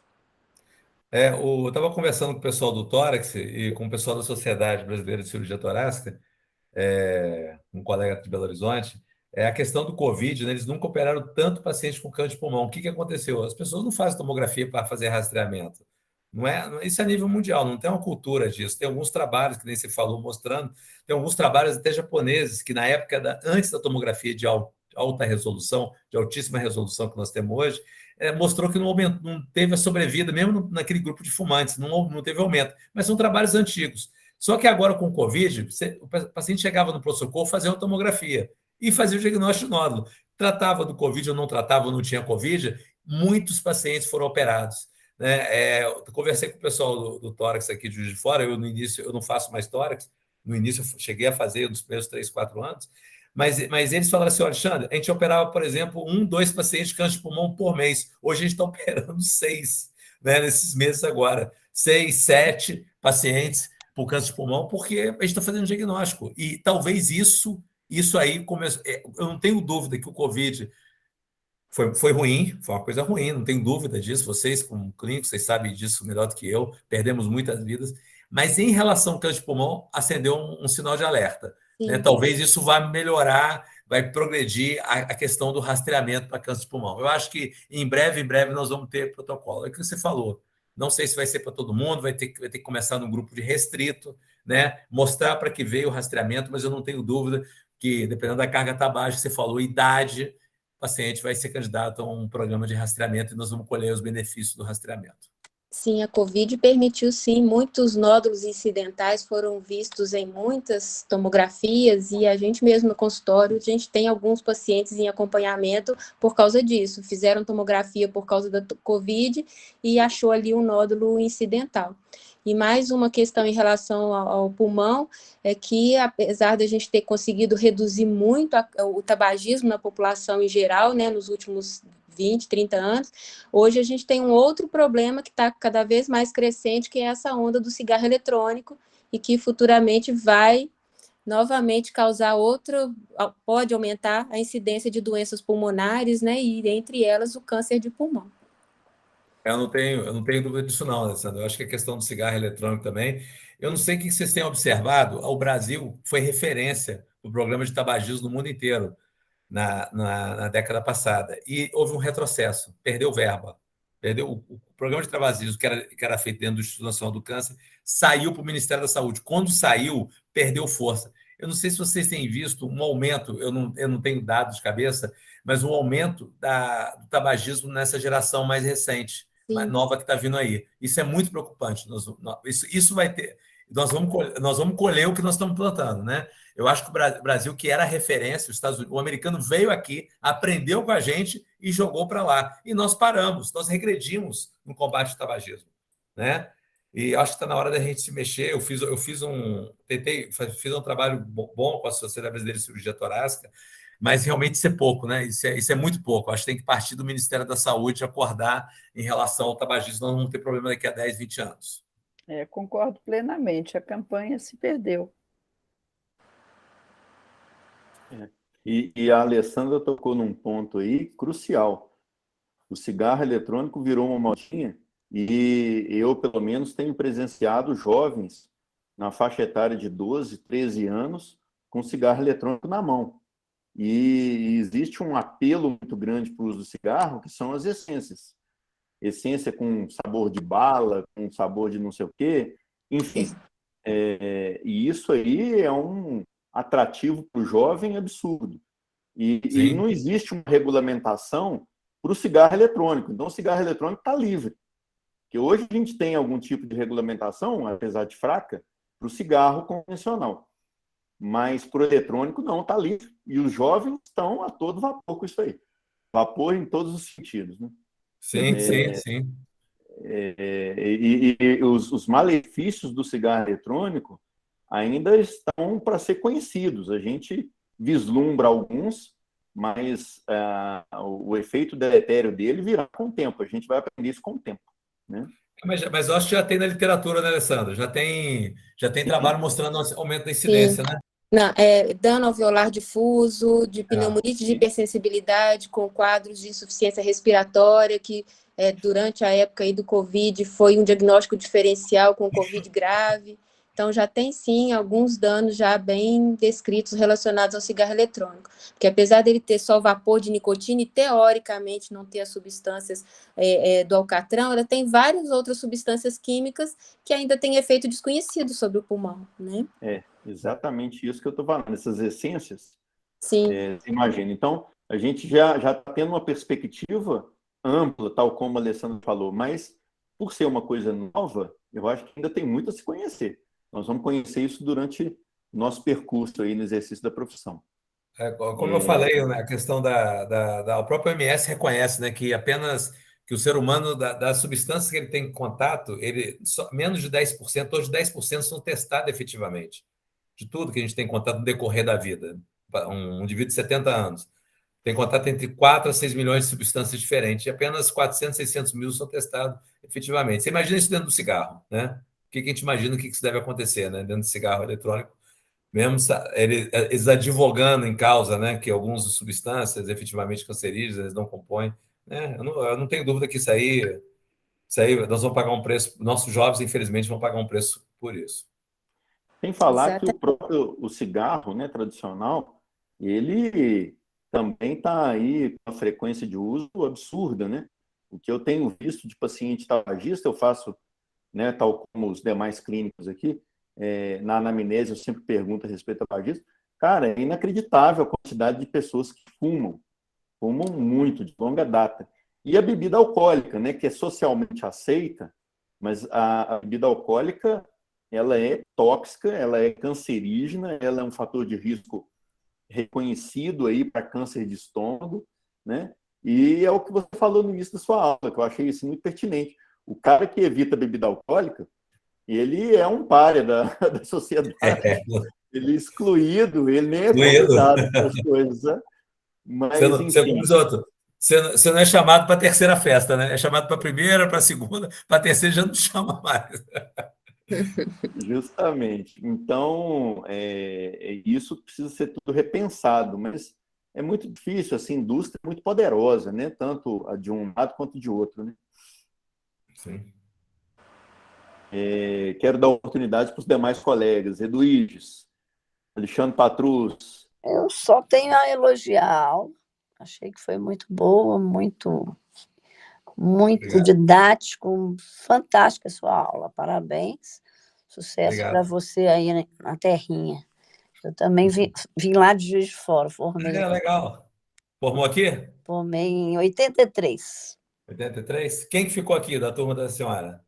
Tem muita gente. Márcios. O Márcio Nogueira? Nogueira. É o Marcinho foi professor Nogueira, nosso. Oséias, Júlio Lovise, Júlio. Mário. O Mário mexe também trabalha com vacina, né? É cardiologista, né? Maria Célia, Áureo. O Áureo Delgado. Áureo Delgado. É muita gente. Tem muita gente aí. Quase que eu fiquei no sul de Minas, mas eu gosto muito do sul de Minas, né? E quase que eu trabalhei um tempo em Alfenas, 2 anos e 3 meses, acabei depois montando serviço lá. Hoje eu tenho serviço lá em Varginha e tenho serviço em São Lourenço. Às vezes, uma vez por mês eu vou para lá. Tiro um dia, 2 dias. Mas eu quase que eu fiquei no sul de Minas. Acabei voltando por questões familiares. Sua família é de Juiz de Fora? Não, a minha mãe veio para cá. Meu pai mora no Rio. Então, eu fiquei bem situado para cuidar dos dois, né? Filho único, eu fiquei bem situado. E acabei casando em São João del Rei. Aí, por isso que eu atendo lá uma vez por mês. Em vez de eu ir lá para ficar com a sogra, eu prefiro atender. Isso mesmo. Você arrumou uma boa desculpa, né? Boa, né? Ao invés só para almoçar, né? Fica, amor. Pois é. Ô, Éder, por favor, Sérgio Meirelles, fala aí alguma coisa para gente. Vamos aproveitar esse colega aí. Alexandre Patrus. Enfim. Alexandre, foi como eu falei, né, cara? Sensacional. Eu sou clínico, sou colega aí da Viviane. Nós somos meio contemporâneos de residência. Sim, ela falou, você fez residência com a Silviane, né? No Hospital das Clínicas, enquanto ela fazia na Santa Casa. Então, a Viviane é uma pessoa muito querida e fico muito feliz com o sucesso dela. E o seu também, parabéns. Não, obrigado aí, rever a Alessandra. Tem tempo que eu não vejo a Alessandra, o Olavo, né? A Deise, acabei. Às vezes, quando a gente se fala, a Deise, aquela Deise tem uns parentes delas aqui, às vezes a gente troca uma ideia aqui sobre alguma coisa, mas é bom, né? E eu acho que essa questão online, da pandemia foi ruim, mas ao mesmo tempo viabilizou muitas coisas, né? Até mesmo essa troca de informação, né? Eu acho que esses encontros online eles vieram para ficar, né? E eu acho que os congressos daqui para frente eles vão, de certa forma, ser de forma híbrida, né? De alguma forma. Hoje é muito fácil o cara falar assim, você chama um convidado internacional para falar, ele fala assim, Ih, não posso ir, não tem problema não, dá aula de casa. Você dá aula daí, bota no telão, não é a mesma coisa, mas, né? Acho que encurtou um pouco os caminhos. Bem. Espero que, apesar dessa tecnologia toda, né, a gente possa contar com a sua presença aqui em algum momento oportuno. Venha nos visitar, traga a Viviane e vem curtir aqui com a gente. Não havendo mais nenhuma pergunta, é só agradecer mesmo, né? Abrir as portas da Associação Médica aqui para você. Obrigado. E é isso. Vamos aguardar aí a oportunidade de vê-lo. Alexandre, quer falar alguma coisa aí? Resolveu aparecer? Ó, levantou o dedinho? Tá bom. Não, tá tudo bem. Parabéns aí pro Alexandre, meu xará. Meu xará. Uma facilidade grande. O meu negócio, meu vídeo aqui tá meio virado, não sei se tá para vocês aí. Mas uma facilidade para falar, né? Fala fluentemente, tem muito conhecimento, né? Então isso facilita muito. Mas parabéns, espero poder assistir a outras palestras suas aí, para a gente poder aprender um pouquinho mais, né? Fica à vontade, vocês precisarem, eu estou à disposição, né? Que a gente poder compartilhar aí, entendeu? Não tem problema nenhum. Só a gente marcar com um tempinho de antecedência para a gente se programar, para preparar uma aula para vocês aí, uma boa aula, fazer uma revisão, né? Mas não tem problema nenhum, tá? Qual é a sua especialidade? O seu é o quê, Alexandre? Eu sou cardiologista. É a doutora Edwige? Edwige? Edwige é cardiologista também. Fala aí. Seu áudio está desligado. Eu faço clínica e cardiologia. E eu trabalho no hospital com clínica médica. Então, o nosso universo de paciente oncológico cresceu muito nos últimos anos, porque agora a gente tem oncologia no hospital. Ah, legal. Quem que é oncologista daí? Quem que é oncologista? Nívia. Doutora Nívia. A formação dela foi em Belo Horizonte, mas hoje ela não está presente. Então, com isso, a gente acaba vivenciando muitos casos oncológicos, né? A questão, eu tenho uma aula aqui que eu preparei, uma aula até interessante. Se vocês tiverem interesse, a gente pode combinar. É só sobre incidência e fatores de risco, né? E mostrando o que aconteceu do ponto de vista oncológico, diagnóstico, e mostrando que aumenta a expectativa de vida, né? Ou seja, né, 1 em cada 8 mulheres infelizmente, vão ter câncer de mama, né? Acima de 80 anos, 1 em cada 2 homens vão ter câncer de próstata, né? Então, e mostrando que quanto mais nós envelhecemos, aumenta a chance de a gente ter algum tipo de câncer, né? No final da curva, 50% da população do planeta acima de 80 anos vai ter câncer, né? Alguns vão ser diagnosticados, outros não. Desde um câncer de pele, de um vaso celular, né, até um câncer de pâncreas, um câncer grave, infelizmente. Então, realmente, infelizmente, é o mal do século mesmo, né? Como dizia, vocês controlaram o IAM com as estatinas, né? Com as, de certa forma, a fisiopatologia está claro, né? Assim, o tratamento melhorou, né? As intervenções que antigamente eram tudo feitas de peito aberto, hoje em dia através de endovascular, né? Das terapias endovasculares. Então, mas o câncer realmente vai ser e nós não avançamos do jeito que nós achamos que íamos avançar. Eu lembro quando eu fazia residência no INCA, poxa, nossa, isso aí daqui a 20 anos você vai ter que virar obstetra e fazer cesariano, que é uma coisa que você vai operar, e hérnia. Porque o câncer vai acabar, nem cálculo de vesícula você vai operar, bariátrica vai acabar, vai ter uma pílula aí que vai acabar com a obesidade, e o que a gente vê é justamente o contrário, né? Você vê cada vez mais cirurgia de obesidade desfila, né? Apesar dos tratamentos novos no mercado, né? E você vê o paciente oncológico você ampliando, você aumentou o espectro de quimioterapia, tem tratamentos com moléculas-alvos, a imunoterapia, mas você operando os pacientes, eles sobrevivendo, os pacientes estão sobrevivendo. E os pacientes idosos que antes morriam, infartavam, né? Veio a hemodinâmica aí, veio o controle das estatinas e eles aumentaram a sobrevida, os nefrologistas dialisando, transplantando e os pacientes envelhecendo tendo câncer, tomando imunossupressor, né? Então, realmente é um problema e nós temos que lidar em cada vez mais tratar pacientes mais idosos. A idade não é contraindicação para tratamento, então nós temos que saber disso. E para isso aí tem um problema, estrutura hospitalar. Às vezes não acompanha, né? Porque a gente sabe que o idoso ele não aguenta o tranco que nem ele aguenta um jovem, né? Então o jovem ele aguenta a complicação e o idoso não tem uma reserva muito grande, né? Então a estrutura hospitalar também, e isso é uma preocupação nossa, inclusive como na época eu tive como sociedade junto ao Ministério, é também saber que não adianta treinar um profissional bem treinado se o que está ao redor dele é patologia, terapia intensiva, a cardiologia, a pneumologia, tudo ali, né? Ele tem que estar preparado para tratar um paciente cada vez mais idoso, né? E tratar, né? Não deixar de ofertar o tratamento para ele por questão de estrutura. Estrutura também conta muito, a gente sabe, em termos de mortalidade, principalmente idoso, né? Tem trabalhos mostrando, a gente dá muita aula sobre cirurgia oncológica no idoso, tem trabalhos mostrando que a estrutura hospitalar conta também, né? O fator humano, né? A pessoa, o treinamento conta, mas a estrutura hospitalar também conta. Muito Eu Aqui, recentemente, foi no meio do ano passado, mais ou menos, eu tive uma paciente que ela era só hipertensa, nunca fumou.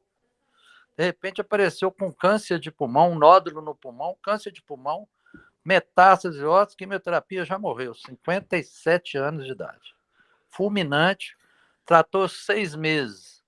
E, assim, aparentemente não tinha nenhum fator de risco que pudesse falar sobre isso, né? Então, essa questão do rastreamento, que eu acho que a oncologia e a cirurgia e a clínica, cirurgia oncológica, as especialidades, né, todas, tem que tentar fazer tipo um protocolo para qualquer clínico, qualquer médico saber e tentar rastrear o mais cedo possível, né? Eu não sei, do ponto de vista tabagismo, história familiar, comportamento, alimentação, eu acho que a gente tem que evoluir muito nessa área aí para a gente poder conseguir aumentar esse índice de cura aí, mesmo que seja com cirurgia, né? Mas com tratamento mais precoce e com diagnóstico mais precoce, né? Eu acho que ainda nós estamos devendo muito nessa área ainda, né? Que já avançou demais, né? Essa paciente, por exemplo, o marido dela, por exemplo, não fumava. Ela não, que eu saiba, assim, que eu lembro na história, porque a última vez que ela foi no meu consultório, nunca mais ela voltou. Ela foi tratar e já morreu. A Alessandra pode falar isso melhor do que eu, mas ela quer uns 10%, né, Alessandra? Os pacientes, né? 10%, é isso? A incidência de não fumantes? Sim, 90% são relacionados ao tabagismo, mas 10% não. E tem que investigar também possibilidade de relação com o trabalho, porque tem vários agentes ocupacionais possíveis de serem causadores do câncer de pulmão. Entre os cânceres de pulmão relacionados ao trabalho, de cada 100 casos de câncer relacionados ao trabalho, acima de 55 a 75 casos são de pulmão. Na realidade, ela trabalhava numa loja que vendia moto, cara. Uma concessionária de moto. Então, assim, fumaça da moto não é, porque a moto está lá vendida, parada, né? Está lá parada, ninguém fica ligando moto dentro de... Então, assim, foi a coisa horrorosa, sabe? Ninguém esperava. Alexandre, eu não sei se a gente vai pegar isso. A gente vai pegar isso, mas o que se espera para o futuro? Não na situação atual, onde que se dividir a comida de todo mundo, que é produzida no mundo por todo mundo passa fome, né? Essa é a situação atual nossa. Mas o que é o futuro ideal? É a criança nascer e fazer o teste genético, né? E você vai saber se ela tem predisposição a desenvolver uma insuficiência renal, uma cardiopatia, que seja, ela não, ou seja, independente dos fatores adquiridos, mas sabe lá se a paciente nasceu com uma mutação, né? Com predisposição a câncer de pulmão. Então, quer dizer, esse é o futuro, né? O ideal é nascer, né? A gente fica às vezes até com medo de fazer, né? Hoje em dia o teste genético não é caro. Né? Não é caro. Hoje em dia, por exemplo, se eu for botar a consulta da oncogeneticista com o teste, deve gerar mais ou menos entre R$ 2.500 a R$ 3.000, mais ou menos, o teste. Um teste com painel completo.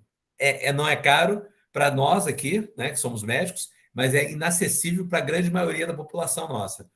O problema é que depois de um teste na mão, às vezes a pessoa até consegue fazer o teste. O que ela vai fazer com aquilo? Por exemplo, ela tem que fazer uma adenomastectomia. O SUS não preconiza. Eu estou indo para Brasília amanhã brigar por isso. Amanhã eu tenho reunião no DAET. Eu saio daqui de Juiz de Fora 2h30, eu pego o voo no Rio 6 horas da manhã e volto amanhã mesmo. Vou lá reunir com o pessoal do SUS sobre justamente cirurgia profilática do SUS, que nós estamos brigando lá. Brigando ao mesmo tempo, você não consegue fazer uma vídeo pelo SUS, não consegue fazer uma biópsia. Você não tem codificação pelo SUS para fazer biópsia em oncologia. Então, a gente está muito longe do ideal, né?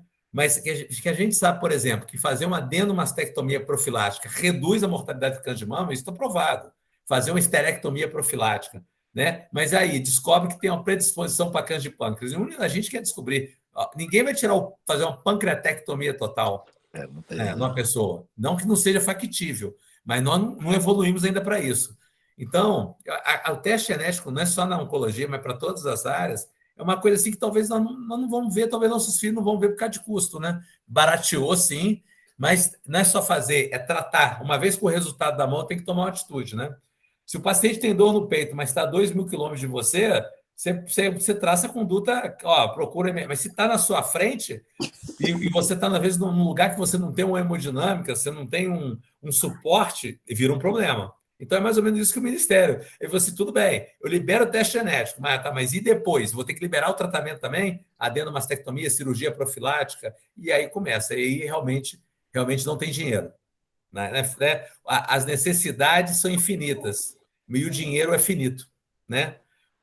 A gente tem algumas respostas, alguns nortes, mas são caros ainda. É muito caro. Muito bem, gente. Muito bom.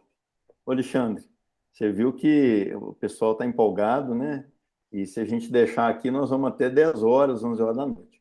Obrigado. Você precisa nos dar Foi o bom, ar da graça aí em breve, tá? Mais uma vez, muito obrigado.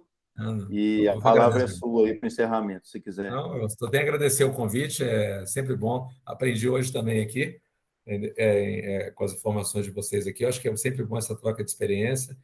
E estou à disposição para vocês precisarem aqui, e se quiserem, a gente prepara um outro tema de interesse em comum, também estou à disposição, tá? Ok? Prazer rever os amigos. Obrigado, parabéns. Tchau. Um abraço. Boa noite, um abraço. Parabéns. Boa noite. Obrigado.